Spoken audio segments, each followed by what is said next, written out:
Demain, samedi 26 avril, annoncera le jour d'anniversaire de la charte du peuple kanak.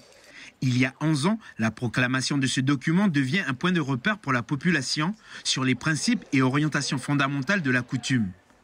Réunis aujourd'hui en Assemblée générale des 8 pays kanaks et dans un contexte de crise socio-économique et politique liée aux émeutes du 13 mai, le Sénat coutumier appelle à une refondation sociétale en respectant la dignité du peuple kanak et des citoyens calédoniens à l'heure des négociations institutionnelles.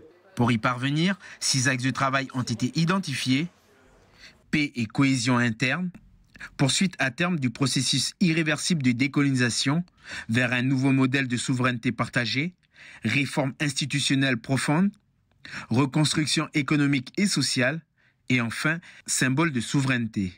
L'idée derrière ça, c'est de construire un autre... comment prendre en compte concrètement la situation des gens, quoi, et la traduction vers des politiques publiques, quoi. Parce que les difficultés sont énormes, quoi.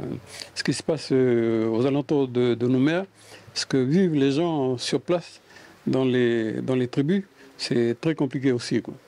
Un des sujets majeurs qu'on a développé, c'est la production d'un projet de loi du pays sur l'organisation sociale des territoires coutumiers, quoi. Une véritable prise de considération, quoi, pour pouvoir porter les tribus. Vous savez, les tribus n'ont pas changé de statut depuis toujours, quoi. La réserve tribale qu'on a connue il y a 200 ans pour parquer les Kanaks, ça continue, quoi.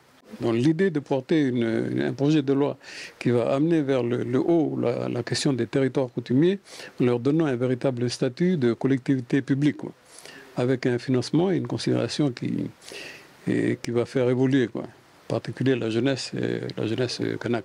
Dans les prochaines semaines, l'instance coutumière organisera un grand palabre entre les coutumiers, les autres communautés et les représentants des forces vives pour débattre sur le projet de société.